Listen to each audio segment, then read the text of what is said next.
اب پھوپھی نے، ایک پھوپھی بوڑھی ابے سے بڑی، ایک والد معذور، بوڑھی والدہ اور بہت سارے بہن بھائی، کہا کہ کئی راتیں ایسی گزرتی تھی میں اور میری ماں نہیں کھاتے تھے، فاقوں میں سوتے تھے، پھوپھی کو کھلاتے تھے۔ کہا پھوپھی کھاتی بہت تھی، کھاتی بہت تھی، آپ بچوں کا سب کچھ کھا جاتی تھی، سارا اپنا بھی کھا جاتی تھی، کھاتی بہت تھی پھوپھی۔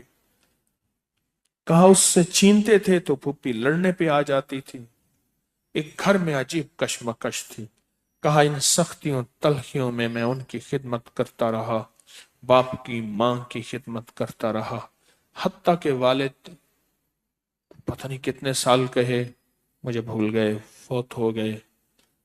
اور پھوپھی نے کے دل میں یہ بات آئی کہ ہم نے والد کو زہر دیا ہے۔ اس نے سارے جہان کو کہنا شروع کیا کہ انہوں نے والد کو زہر دے دیا، میرے بھائی کو مار دیا۔ گھر میں روٹی بھی کھاتی تھی، بچوں سے چھین کے بھی کھاتی تھی، چوری چھپے بھی کھاتی تھی، دن رات بھی کھاتی تھی، ہمیں برا بھلا بھی کہتی تھی، لوگوں کے ہاں شکوے بھی کرتی تھی۔ پھوپھی نے جینا حرام کر دیا۔ کہا میری ماں کہتی تھی بیٹا کوئی بات نہیں، برداشت کرو۔ برداشت کرتے کرتے پھوپھی بھی چلی گئی اور اس کو اللہ کی امانت کو اللہ کے سپرد کیا، اور پھر اب ماں رہ گئی۔ اب میں نے اپنی ساری توجہ ماں پہ ڈال دی۔ کہا اماں کیا کرتی، خالی چھابی نہیں ہوتی ہے، چھابی روٹی تو تھوڑی سی ہوتی تھی کھا لیتے تھے، خالی چھابی ہاتھ میں ایسے لے کے نا کہتی اللہ اس کو اتنا بخت دے، اتنا بخت دے، اس کے ساتھ دھرتی لگے تو اس کو بخت دے، اس کے ساتھ سوئی لگے تو اس کو بخت دے، اس کے ساتھ دھاگا لگے تو اس کو بخت دے، اس کے کپڑے جو پہنے اس کو بخت دے، اس کو جو دیکھے اس کو بخت دے، اس کو جو اس کو دیکھے اس کو بخت۔ اماں چھابی لے کے مانگتی تھی، روتی تھی، اور بعض اوقات چھابی میں اماں کے بہت سارے آنسو ہوتے تھے۔ کہ بس یہ نظام چلتا رہا چلتا رہا، اماں بھی گزر گئی۔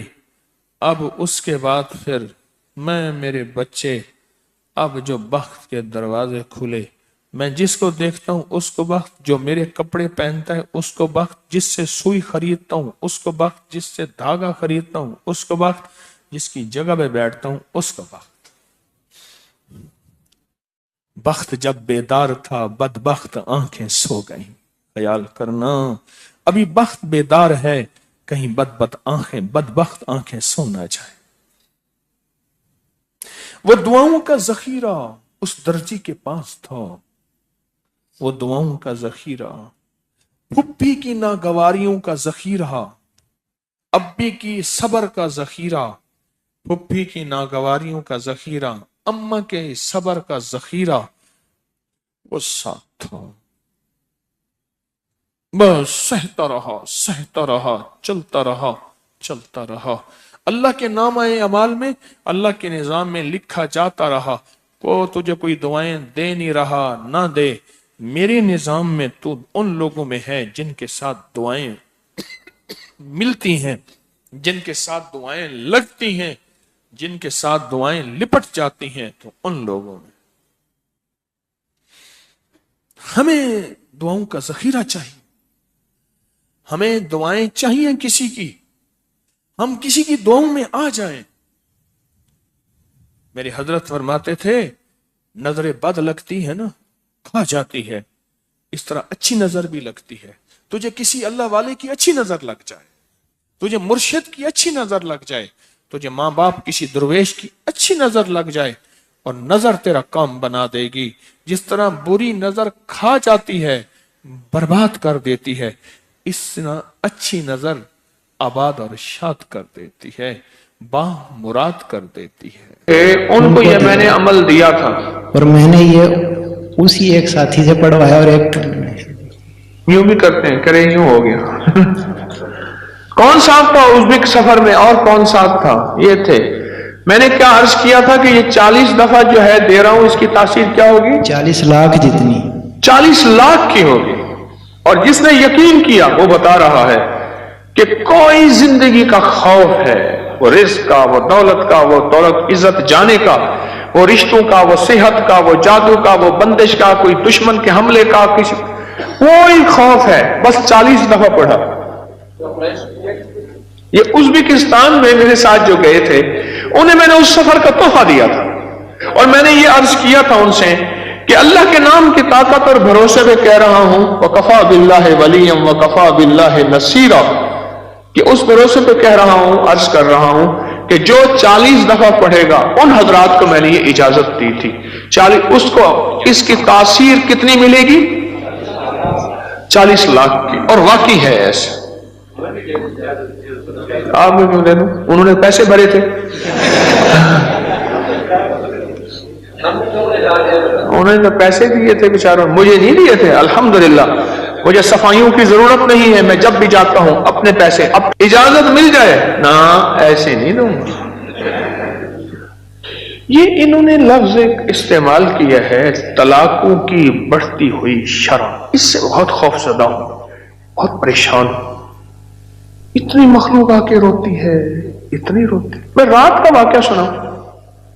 میں ایک جگہ ایک محسن کے ہاں بیٹھا تھا، تو جن کا میں نے کہا نا وہ میرے دوست تھے، گاڑی چلا رہے تھے، تو مجھے بتایا کہ یہ اس وقت یہ واقعات چل رہے ہیں، یہ چل رہے ہیں. میں نے کہا اچھا، مجھے تو پتا چلا.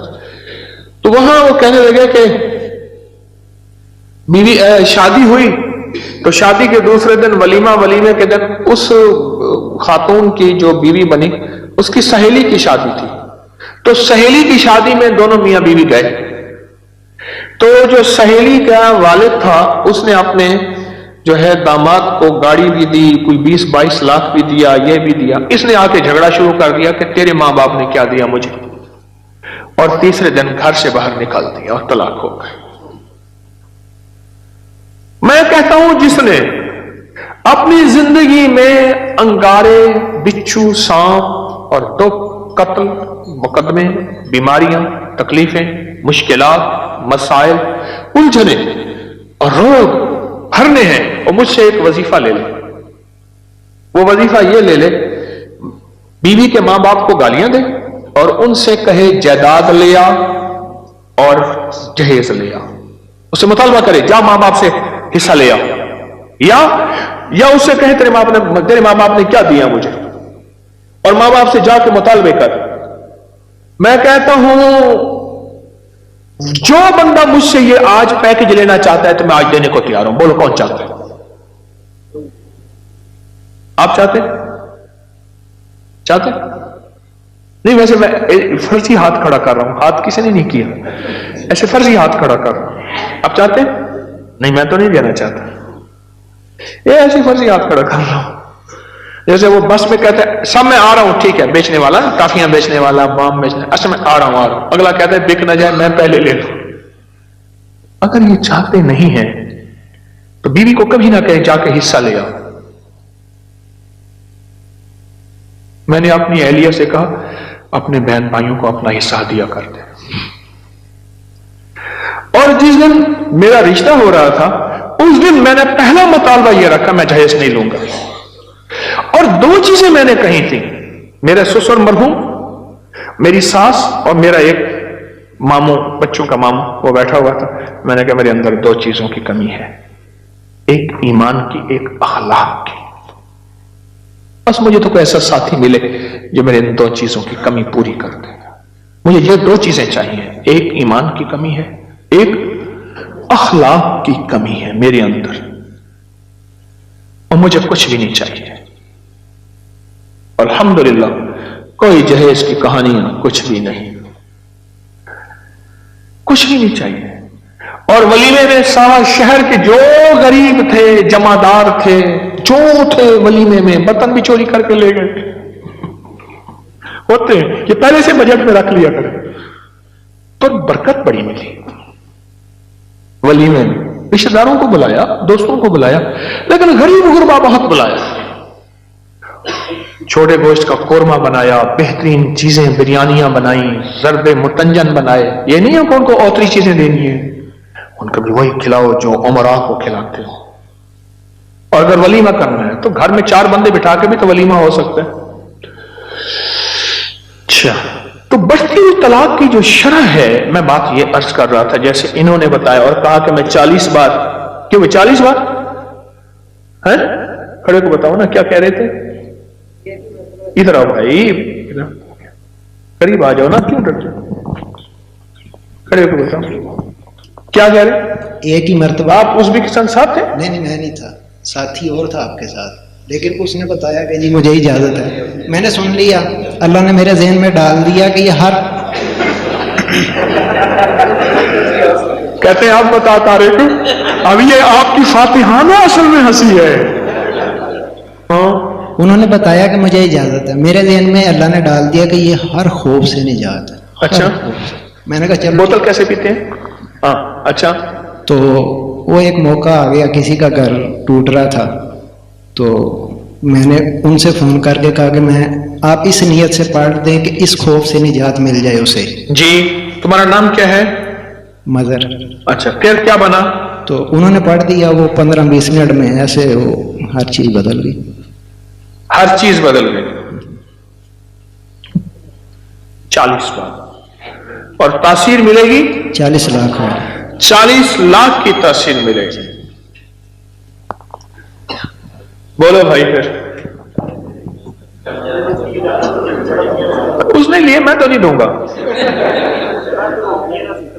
کوئی پختون بیٹھے ہیں یہاں بھائی؟ کتنے بیٹھے ہیں؟ پٹھان آپ ہیں؟ آپ ترک ہیں؟ کہاں سے آئے؟ کوہاٹ سے آئے؟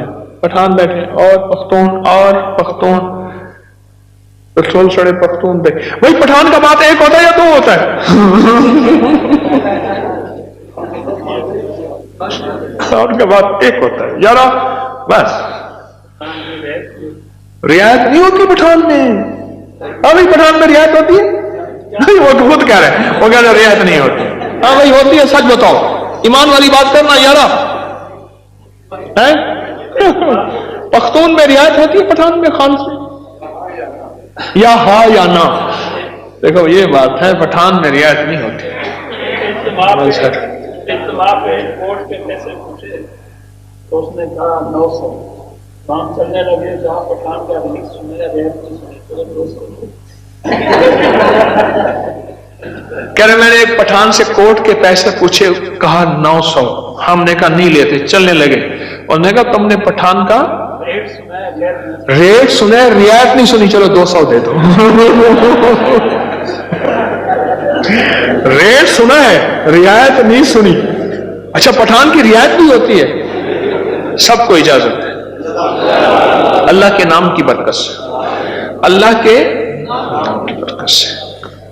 ڈاکیاں ہوں اور ڈاکیے کی حیثیت سے اجازت دیتا ہوں، اور انشاءاللہ میں 3 دفعہ انشاءاللہ اللہ کے نام کی طاقت سے کہہ رہا ہوں، جو بندہ اس کو پڑھے گا، پوری دنیا میں اجازت ہے، اجازت سے مراد لائیو پوری دنیا میں جہاں لوگ سن رہے ہیں سنیں گے، جو بھی اس یقین کے ساتھ پڑھے گا، اللہ کے نام کی برکت سے 40 دفعہ سورۃ قریش 40 لاکھ دفعہ پڑھنے والی تاثیر رکھے گی۔ وَكَفَى بِاللَّهِ وَلِيًّا وَكَفَى بِاللَّهِ نَصِيرًا۔ اس یقین سے جو پڑھے گا، جو 40 لاکھ دفعہ سورۃ قریش کی تاثیر اس کو ملے۔